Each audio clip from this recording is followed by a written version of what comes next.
Knights of the Round Table, Guinevere and Lancelot, The Sword and the Stone, Merlin, Camelot, Arthur, the once and future king of all Britain. The Arthurian tradition pervades our culture, along with the medieval images of courtiers and ladies, dragons in shining armor, wizards and enchantresses. In elementary school, we perhaps hear a teacher explain that the real Arthur was based on a British warlord in the 5th or 6th century. Of course these stories must be English. He's the king of England, after all, isn't he? That depends on your definition of English. Arthur was originally a Welsh hero, and most of the stories we know about him today come from France. The English language in which we now hear stories about him didn't start telling his legends for a long time. Not until France introduced it to the descendants of the Anglo-Saxons, who had originally been Arthur's enemies. Because of this convoluted story, the French and English cycles of the Arthurian legend demonstrate the ways that the French language and culture influenced English ideas of governance and social order to be more focused on courtly systems than on blood ties.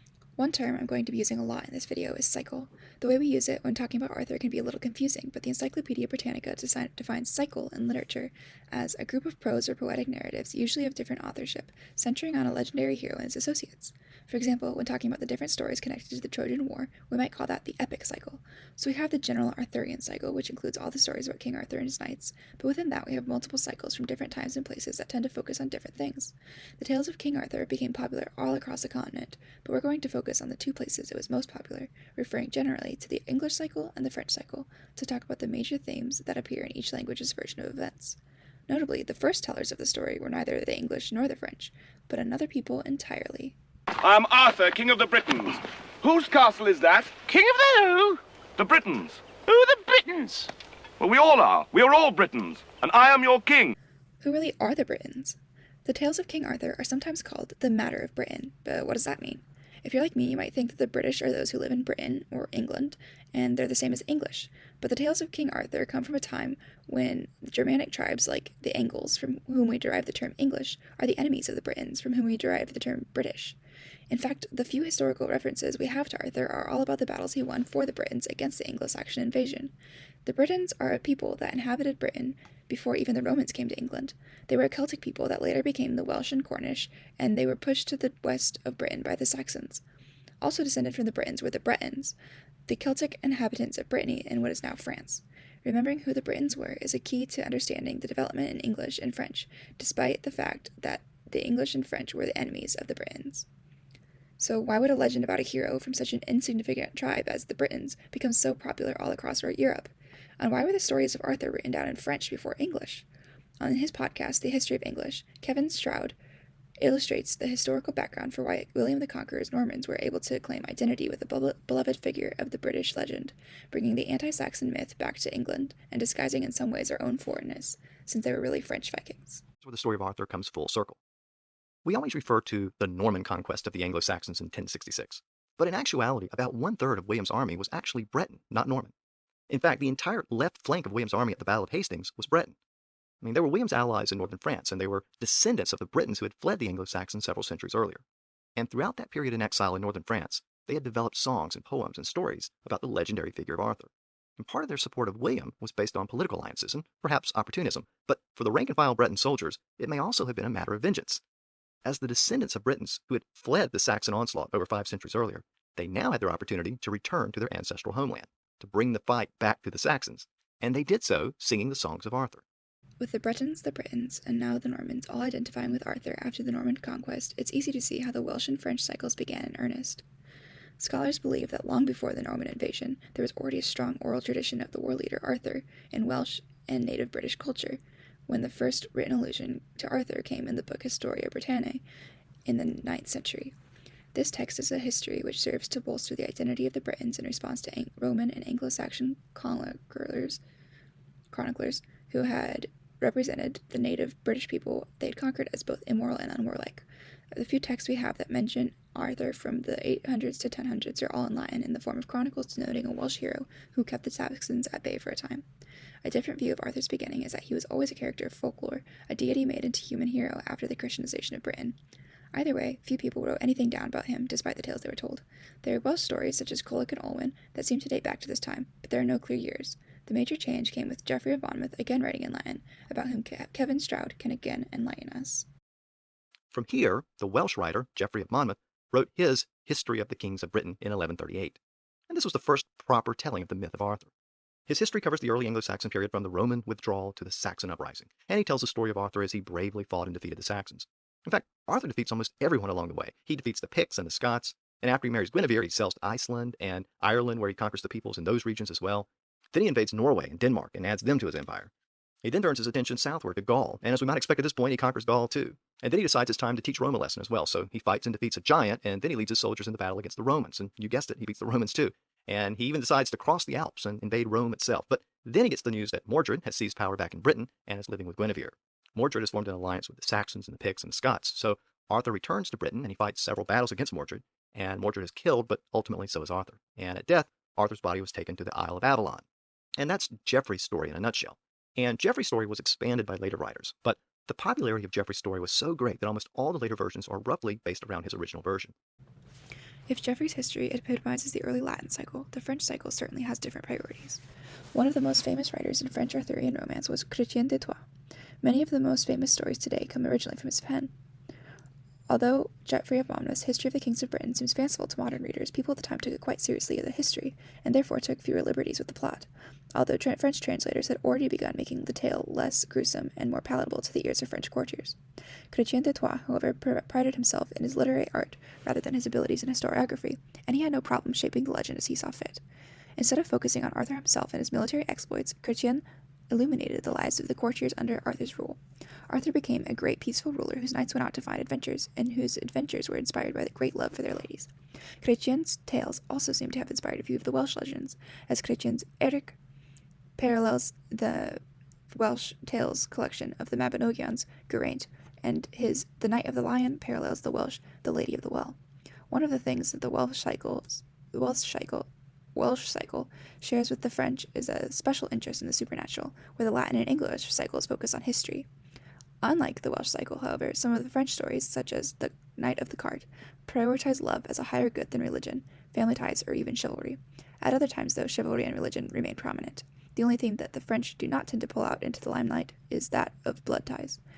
In fact, they emphasize the treachery of blood ties even more by making the traitor Mordred Arthur's illegitimate son, as well as his nephew. In the French cycle, Arthur falls not because of political factors while he is at war in Germany, but because of internal tensions within the court and his family.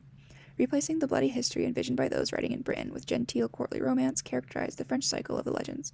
We can see how these values over time began to shape the English stories of Arthur as well, just as we can see how the specific words English borrowed from French began to shape the culture, as Melvin Bragg describes in his documentary series, Adventures in English. Our words, army, archer, soldier, garrison, and guard, all come from the conquering Norman French. French was the language that spelled out the architecture of the new social order: crown, throne, and court, duke, baron, and nobility, peasant, vassal, servant. The word govern comes from French, as do liberty, authority, obedience, and traitor. The Normans took the law into their own hands. Felony, arrest, warrant, justice, judge, and jury all come from French. And so do accuse, acquit, sentence, condemn, prison, and jail. It's been estimated that in the 3 centuries after the conquest, about 10,000 French words colonized the English language. They didn't all come in immediately, but the conquest opened a conduit of French vocabulary that's remained open on and off ever since. Today, French words are all around us. So, if the earliest sources are in Latin, French, and Welsh, how could Arthurian legend possibly show a development from Old English to Frenchified Middle English culture and language? To answer this question, we need to look at one of the oldest English versions of the story, the alliterative Morte Arthur. This poem comes from the 14th century, and as you might guess from the title, carries on the Anglo-Saxon style of poetry, using alliteration and caesura in the ways you might see in works like Beowulf. In fact, scholar Valerie Krishna notes that because of its vigorous and enthusiastic in celebration of the warlike virtues, the alliterative Morte Arthur is closer in spirit to Beowulf, the Iliad, or the Song of Roland than to most of the Arthurian romances. It is not an accident that the poem in Anglo-Saxon style has these warlike virtues. Not only does this poem highly honor deeds of war upon the battlefield, it highlights the strength of family ties. All of the most glorious deeds of battle described in the text come as vengeance after the enemy has struck down a family member. In this version of the tale, as in most of the earlier versions, Mordred is Arthur's sister's son, and his family connections make the betrayal all the more grievous. This poem closely follows Geoffrey Monmouth's History of the Kings of Britain in plot, and has many of the features more characteristic of the Welsh tradition. Notably, however, it leaves out the narrative of Arthur subduing the Saxons in his own country before going on to attack the rest of Europe.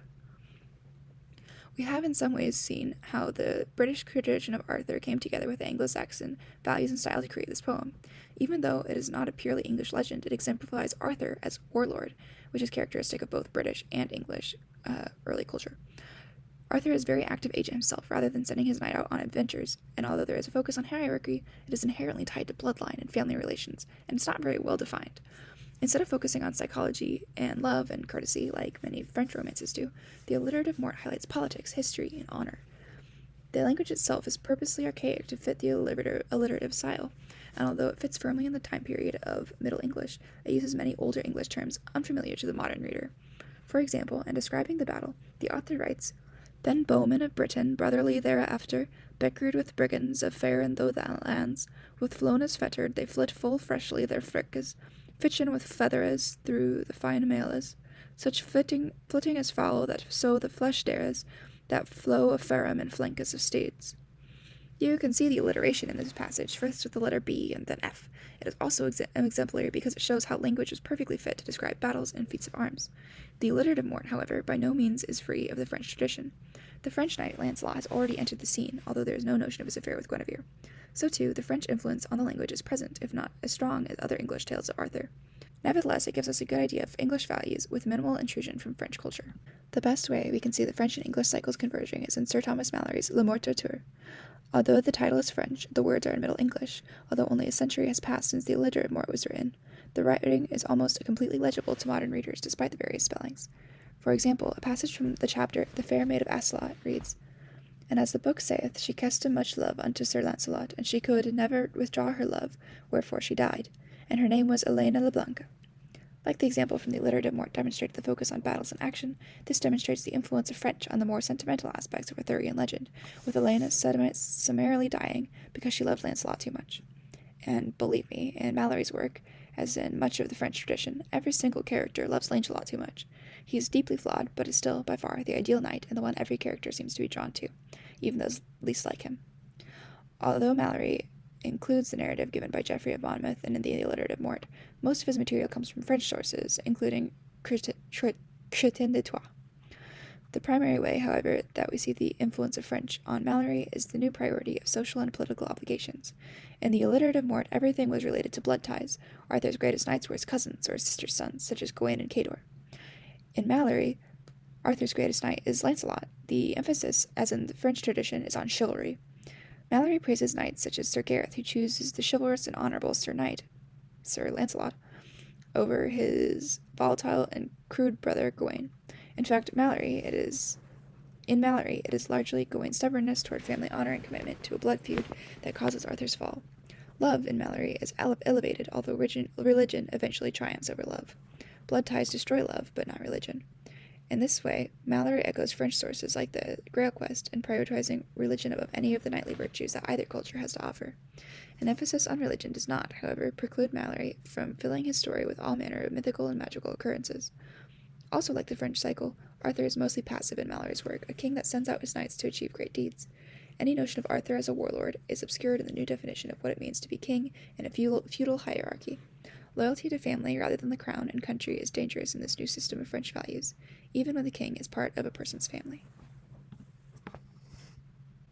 Unfortunately, we were not able to get too deep into the stories of the Arthurian legend, but I hope this dive into the history of how the legends developed has piqued your interest. I talked about the Arthurian cycle in medieval times, but surely there are 20th and 21st century cycles as well. If you don't feel up to reading Middle English or learning French, there are modern translations as well as retellings of the old stories for modern readers. As you engage in the Arthuriana that pervades our culture, hopefully you can now ask yourself what cycles of Arthurian legend it dates back to. Is it focused on the history, politics, bloody battles, and family vengeance? Or courtly dalliances, tournaments, wizards, and chivalry? Because of French's influence on English, we have both, and the way we think as speakers of English is profoundly impacted by the kinds of changes we see in the Arthurian cycles across the Middle Ages. Thank you for watching this video, and I hope you have a wonderful day. Time flies and it's so slow. I'm up and down like a yo-yo. I can't do it on my own. See, I've tried and I can't pull the sword from the stone.